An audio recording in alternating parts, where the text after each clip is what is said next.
안녕하세요. 현대의 진리를 전하고 있는 에스더입니다. 오늘도 우리가 이 대쟁투의 그 역사인 이 구속의 파노라마를 공부를 해보도록 하겠습니다. 지난 시간에 다섯째 천사의 기별에 대해서 우리가 연구를 시작을 했는데 지난 시간에 이어서 또 오늘 두 번째 다섯째 천사의 기별이 무엇인지 연구를 해보도록 하겠습니다.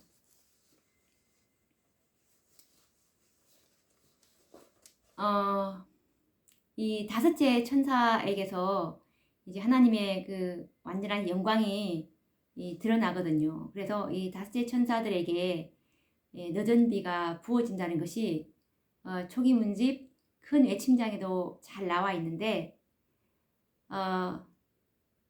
다섯째 천사에게서 그 하나님의 품성의 영광이 나타나기 때문에 그들에게 늦은 비가 부어줄 수 있으므로 이 마지막 셋째 천사의 사업인 14만 4천의 수요를 성령의 능력으로 맞춰지게 되는 것입니다. 하나님의 영광이 나타나지 않으면 늦은 비를 부어줄 수가 없기 때문에 하나님은 지금 기다리고 있는 것이 하나님의 품성을 대표할 자들, 자기의 즐거운 기름을 부어줄 자들을 그 무엇보다도 기다린다고 하셨습니다. 그래서 이 마지막은 이제 성령의 능력으로 맞춰지게 될 것입니다. 이 하나님의 영광인 이 품성의 변화는 믿음을 준비하는 것인데 믿음의 준비는 무엇을 준비하는 것이 믿음을 준비하는 것일까요? 그것은 곧 말씀을 준비하는 것입니다. 예전에 우리가 지난번에 그 엠마오로 가는 두 제자의 경험 아시죠?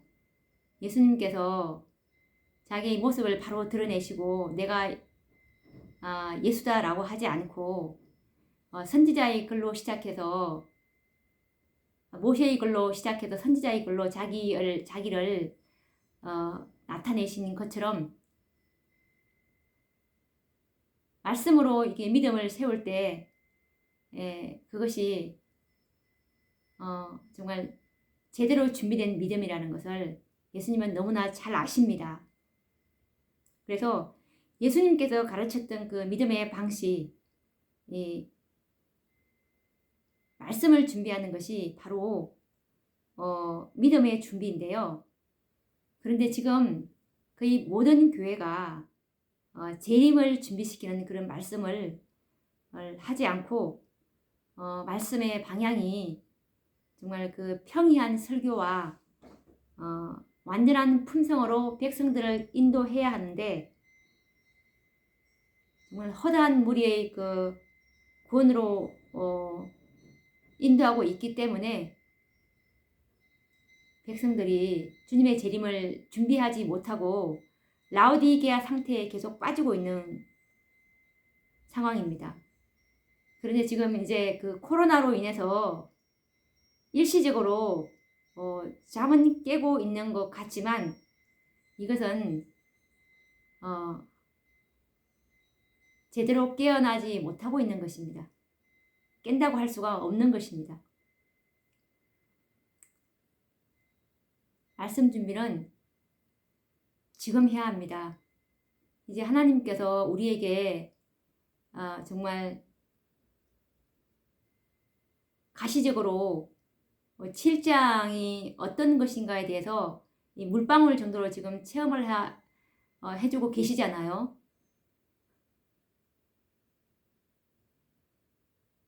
정말 나중에 이 마지막 7장 때는 이 살아계신 하나님의 입맞지 않는 자들은 피난처가 없다고 했는데 지금 우리가 말씀으로 견고히 방어하지 않으면 안 되는 거거든요. 그래서 막상 1월 법령이 내리면 잘해보겠다고 하는 사람들이 많습니다. 대부분 지금 1월 법령을 기다리고 있어요. 1월 법령은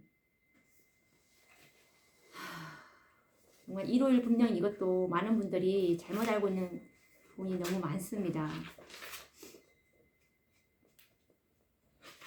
제가 말씀을 좀 읽어드릴게요. 일요일 법령을 내리는 이유를 좀 우리가 제대로 알고 있어야 되는데, 교회정은 9권 231페이지를 보면요. 그들은 일요일 법령을 만들어서 우리의 사업을 방해하고자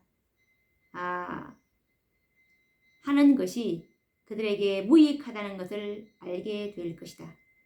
일요일 법령을 만드는 이유가 일요일 법령을 만들어서 우리의 사업을 방해하고자 라는 것처럼 우리가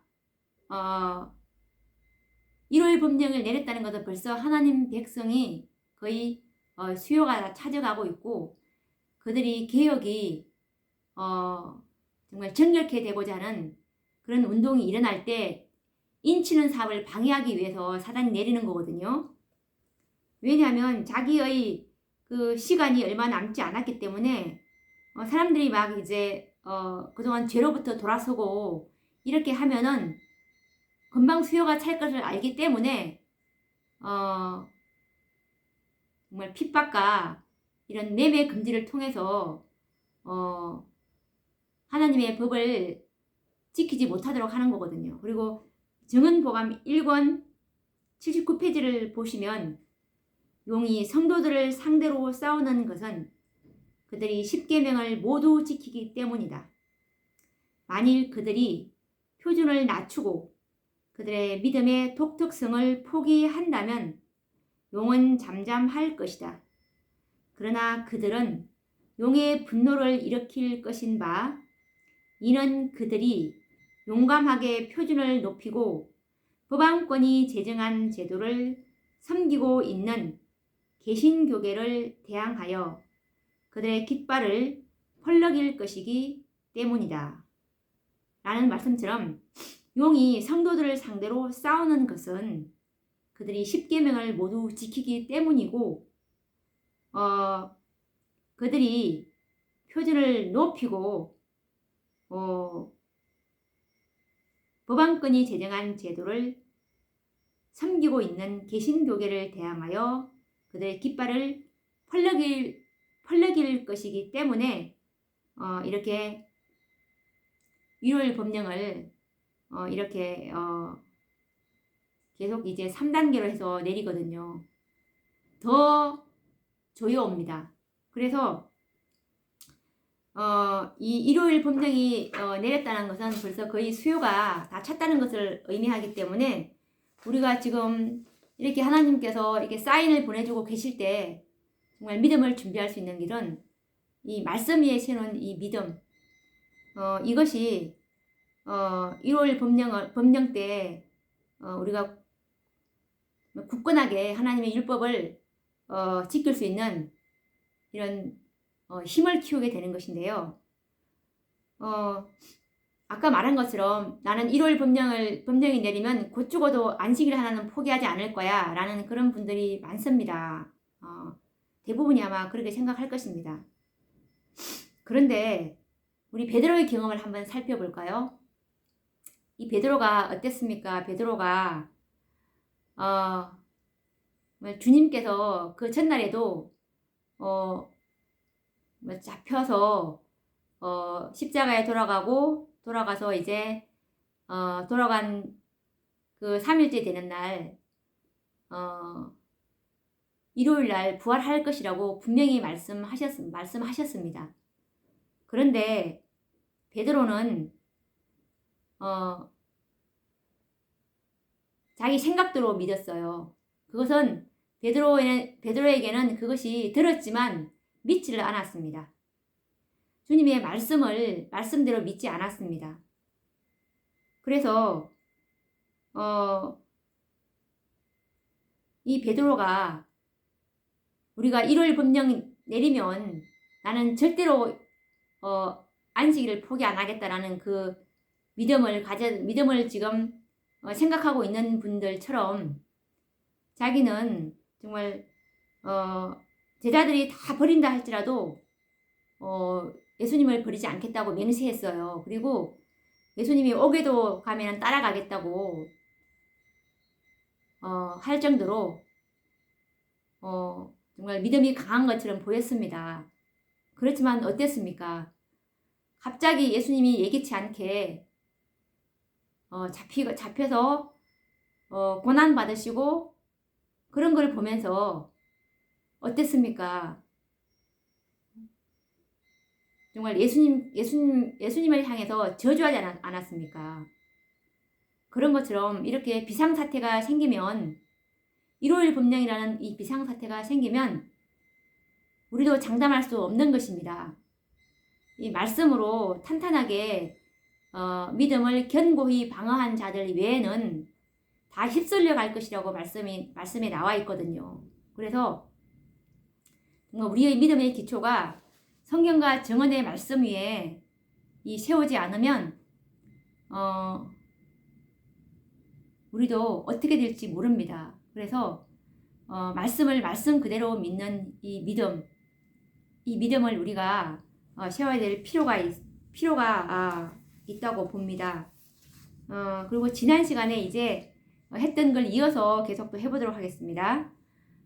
제 이 동영상은 말씀이 계속 이어집니다. 그렇기 때문에 갑자기 들으면 이해가 안 되는 경우가 많기 때문에 이 다섯째 천사의 기별 이 카테고리를 찾으셔가지고 1편, 2편, 3편, 4편 제가 이렇게 적어놨으니까 처음부터 이렇게 보시면 이해가 되실 것입니다. 지난 시간에는 우리가 이제 그 계시록 18장에 그 셋째 천사 기별 이후에 2일 후에 다른 천사가 그러면서 이제 다시 한번 이 넷째 천사의 기별에 대해서 공부를 했고, 다섯째 천사가 또 어떤 것인지 공부를 잠깐 했습니다. 그래서 이 계시록 18장 기별이 와야 됐던 이유가 믿음으로 말미암은 의의 기별을 잃어버렸기 때문에 다시 한번 이 복음이 주어질 수밖에 없었고, 복음으로 이 14만 4천의 수요가 채워지기 때문에 이 계시록 18장 그 1절에 다른 천사가 다시 내려와서 이 믿음으로 말미암은 의의 기별을 존스와 와그너가 하나님의 사자로서 기별을 전하였던 것입니다. 그래서 이 엘렌 G 화이트 선지자는 이 땅에 보내주신 그 마지막 하나님의 선지자이시잖아요. 그런데 이 존스와 와그너가 곧 이들은 넷째 천사라고 우리가 알고 있는데, 이 사자들의 기별을 듣고서 원고 5페이지 1889년도에 이런 간증을 하셨는데 한번 좀 들어봐 주세요. 와그너 형제가 미니아폴리스 총회에서 이 개념들을 끌어내었을 때, 그것은 나와 내 남편 사이의 대화를 제외하고는 그 주제에 대하여 내가 들었던 어느 인간의 입술에서 나온 최초의 분명한 가르침이었다. 그러나 다른 한 사람이 그것, 즉 믿음으로 말미암는 의를 제시하였을 때 나의 심장의 모든 섬유질마다 아멘이라고 말하였다. 이 말씀은 원고 1889년도에 쓰신 말씀입니다. 그래서 이 1888년도에 이 미네아폴리스 대총회 때 이 존스와 와그너가 넷째 천사의 기별을 가지고 왔을 때 이 기별을 들었을 때 이 화이 신자께서 심장의 모든 섬유질마다 아멘이라고 말하고 있는 경험입니다. 그러면 왜 선지자는 이미 알고 있던 이 복음이 1888년 존스와 와그너라는 두 기별자에 의해서 전해졌을 때 왜 그녀의 심장이 뛰고 세포들이 아멘으로 경탄했을까요? 그것은 바로 계시록 18장 천사의 사업의 시작이었고 그리스도의 재림이 임박하였음을 알려주는 참으로 기쁜 소식이었기 때문입니다. 그들이 전하는 기별은 당대에는 다른 사람들의 입술에서는 들을 수 없었던 복음이었고 사람을 변화시키는 능력과 힘이 있는 복음이었기 때문입니다.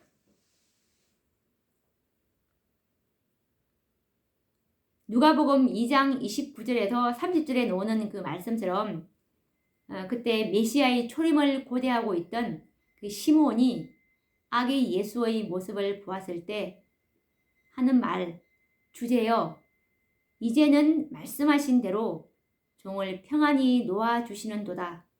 내 눈이 주의 구원을 보았사오니 라고 기뻐했던 경험과 비교됩니다.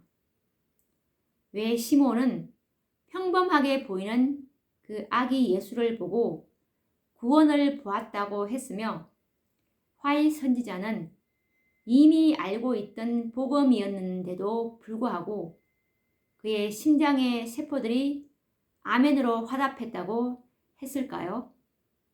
그것은 바로 예언에 기초된 천사들, 곧 하나님의 사자들이 전하는 복음을 듣고 보았기 때문이었습니다. 셋째 천사에서 다섯째 천사에 이르기까지 이 믿음으로 말미암는 의의 복음은 예언에 기초된 복음이라는 사실을 깨닫는 일은 참으로 중요합니다. 다섯째 천사의 복음은 이 세상에 전해질 마지막 천사의 복음이라는 사실은 얼마나 엄숙한 일입니까? 그런데 아이러니하게도 이 다섯 천사들이 전하는 복음은 믿지 않는 불신자들에게 전한 것이 아니고 복음을 믿고 있다고 공언하는 자들에게 전하여졌다는 사실입니다. 첫째, 둘째, 셋째 천사는 이미 복음을 믿고 있던 개신교회들에게 전해졌습니다. 그리고 넷째와 다섯째 천사의 복음은 셋째 천사의 기별을 믿노라고 공언하고 있는 재림 성도들에게 주어진 복음입니다. 그 이유는 곧 믿음으로 말미암는 의의 거듭남의 경험을 그들이 잃어버렸기 때문입니다. 그래서 첫째, 둘째, 셋째, 넷째, 다섯째 천사들이 같은 복음을 전할 수밖에 없는 것이었습니다.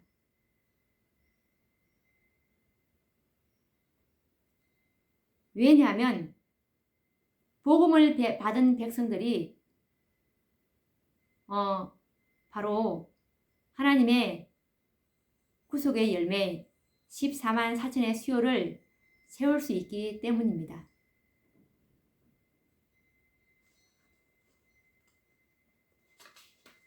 그러나 성경에 기록된 말씀에는 첫째로부터 다섯째 천사의 기별은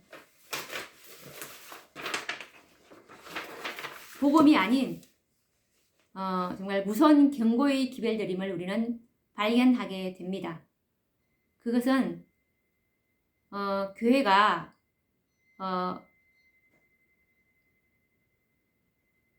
복음을 잃어버린 상태가 되었기 때문에 경고의 기별을 보내신 것입니다. 그러나 하나님은 백성들에게 경고만 하시는 분이 아니십니다. 주님께서는 먼저 복음을 가진 자비의 천사들을 보내십니다. 만약 자비의 천사들이 전하는 기회를 받아들이지 않고 거절한다면 하나님은 경고의 기회를 전할 수밖에 없는 것입니다. 그러므로 이 성경에는 이 다섯 천사들이 각각 경고의 기회를 전하고 있는 모습을 우리는 지난 시간에 정말 찾아서 읽어보았습니다.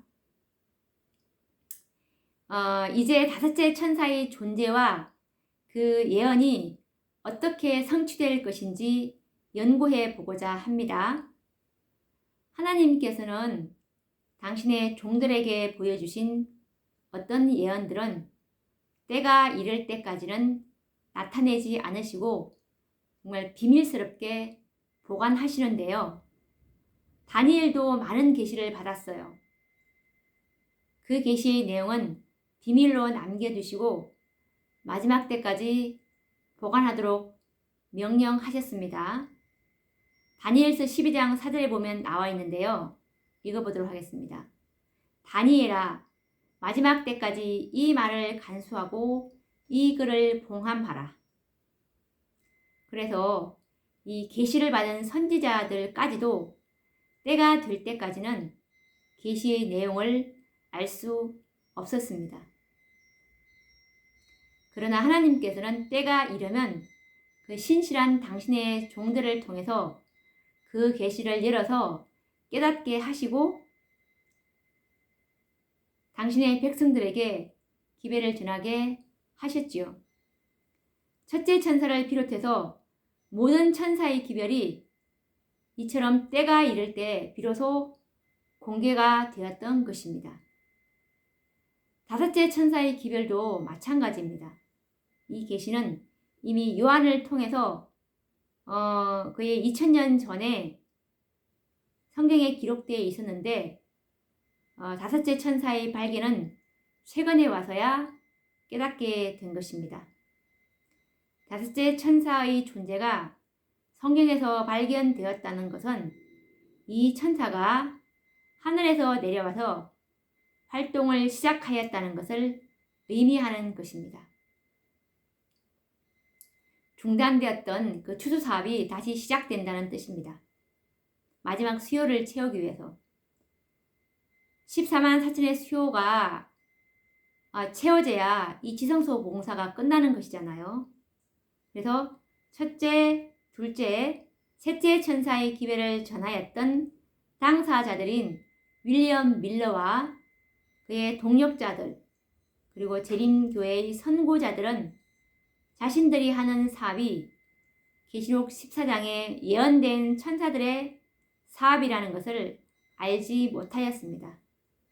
그들은 엘렌 G 화이트이 선지자로 부르심을 받고 계시를 통해서야 비로소 재림운동의 참 성격을 깨닫게 된 것이라고 볼 수 있습니다.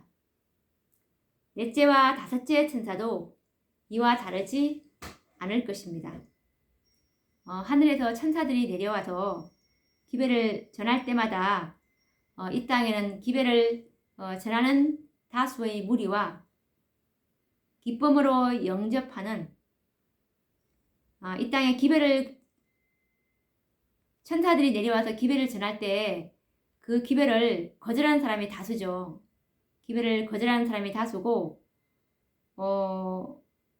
기쁨으로 영접하는 무리는 항상 소수였습니다. 그래서 이 극소수의 사람들이 바로 하늘에서 내려온 천사들로 상징되었습니다.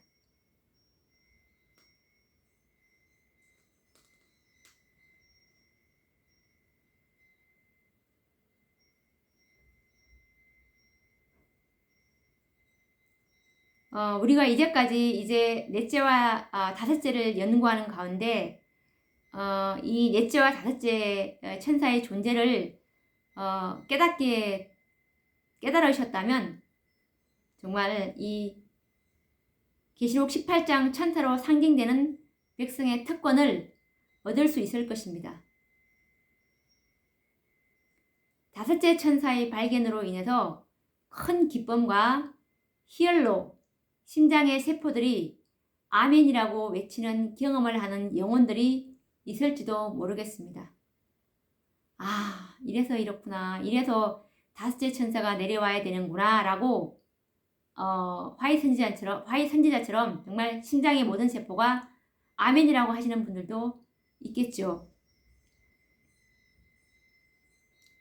우리가 이 연구하는 예언이 확실하다면 기쁨과 희열을 경험하는 것은 당연한 일일 것입니다. 정말 이 계시록 18장 천사의 기별에 대해서 연구를 깊이 하십시오. 이 기별을 등한히 여기고 경솔하게 취급한다면 정말 큰 영적 손실을 당하게 될 것입니다. 이 천사들은 늦은 비를 받을 수 있도록 준비시키기 위해서 내려온 천사들이기 때문입니다. 이 기별을 깨닫고 영적으로 경험하지 못한다면 이 늦은 비를 살아계신 하나님의 인을 받지 못하기 때문에 늦은 비를 받을 수가 없습니다. 그래서 이 계시록 18장 기별은 정말 권세 있는 복음이고 힘과 능력을 가진 복음이라고 할 수 있습니다. 정말 모든 인류에게 마지막으로 보내시는 구원의 초청이 계시록 18장 기별입니다. 그리고 이 기별은 열매를 맺을 수 있도록 하는 복음입니다. 땅에서 익은 구속의 열매인 14만 4천을 추수하기 위한 그 복음입니다. 이 기별은 다른 복음이 아니라는 것을 우리는 지난 시간에 배웠습니다. 이 기별 역시 정결케 되는 셋째 천사의 기별입니다.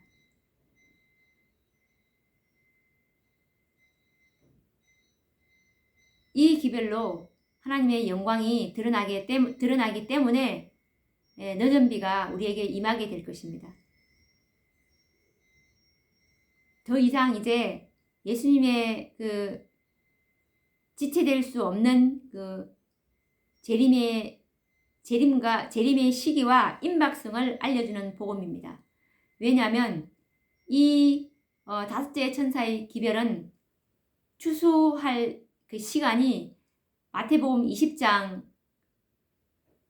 그 포도원 품꾼의 5번 비유처럼 일할 시간에 추수할 시간이 1시간밖에 남지 않은 정말 이 14만 4천의 수요가 거의 다 찼고 1시간만 일하면 수요가 찰 수 있는 그런 짧은 시간에 맞춰질 것이라는 것을 예언할 수도 있는 것입니다. 계시록 18장 1절을 다시 한번 읽어보도록 하겠습니다. 이 일 후에 다른 천사가 하늘에서 내려오는 것을 보니 큰 권세를 가졌는데 그의 영광으로 땅이 환하여지더라.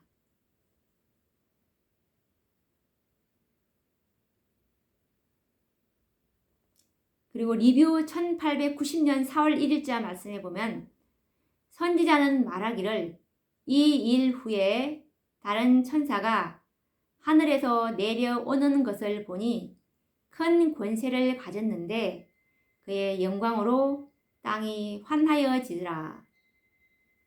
계시록 18장 1절 빛과 영광과 권세는 셋째 천사의 기별과 연합되어야 하며 성령의 증거하심으로 이 기별이 전하여지는 곳마다 계심이 뒤따를 것이다. 이 빛이 하나님의 백성들에게 임할 때에 우리의 형제들 중에 누가 어떻게 이것을 알 것인가? 이 빛을 받아들이는 자들은 뜨뜻 미지근한 상태에 머물러 있는 것이 얼마나 죄된 것인지를 보게 될 것이다. 이 기별은 바로 계시록 18장 1절의 기별은 그리스도의 의에 대한 계시잖아요. 예수님의 완전하신 품성, 그 품성만이 하늘에 간합된다는 그것을 말하고 있는데 우리가 당연히 뜨뜻 미지근한 상태에서 벗어날 수밖에 없는 기별입니다. 우리의 회개가 얼마나 깊어지고 매일매일 자신의 그 심령을 얼마나 괴롭게 하겠습니까? 그래서 이 1888년의 역사적인 사건을 계시록 18장 천사의 예언의 성취로 믿는 자들은 많지가 않습니다. 계시록 18장 천사들에게는 그의 영광 곧 하나님의 품성으로 온 세상을 환하게 할 의무와 사명이 이제 주어졌습니다. 그래서 하나님의 품성은 그분의 율법에 나타나 있는데 실물기원 326페이지에 보시면 그의 율법은 그의 품성의 사본인 동시에 모든 품성의 표준이 된다라는 말씀이 있습니다. 그러므로 이 땅에 보내어진 마지막 천사들, 곧 계시록 18장 천사들은 셋째 천사의 기별에 능력과 힘을 주어야 합니다. 왜냐하면 셋째 천사의 기별은 완전한 율법과 복음으로 연합되어 있기 때문입니다. 그래서 이 계시록 18장 천사들에게 새로운 기별이 필요한 것이 아닙니다. 다만 계시록 18장 천사는 셋째 천사의 기별에 능력과 힘을 주기만 하면 되는 것입니다. 그러므로 이 천사들은 믿음으로 말미암는 의, 곧 그리스도가 우리의 의가 되신다는 능력의 기별을 가지고 내려온 것입니다. 이 기별은 셋째 천사의 완전한 기별에서 하나님의 영광, 품성이 나타나도록 할 것입니다. 그러므로 셋과 둘은 연합되어야 하는 것입니다. 계시록 14장의 기별과 계시록 18장 기별은 한 집안 식구입니다. 그래서 연합이 되어야 합니다. 이 연합이 될 때 수요가 채워지겠죠. 다섯 천사가 전하는 기별이 모두 이해되고 완전한 진리의 연합을 이루게 될 때 구속의 경륜이 맞춰질 것입니다. 그런데 안타깝게도 첫째에서 넷째 천사까지 기별이 전해질 때마다 정말 이 모든 교회들은 그 기별을 받아들이는 일에 실패했던 역사를 우리는 보아왔습니다.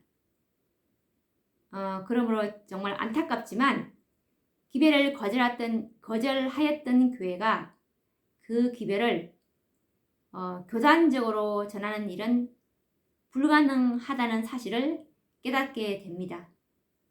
그래서 이 진리를 깨닫는 극소수의 무리들에 의해서 이 기별은 전해질 수밖에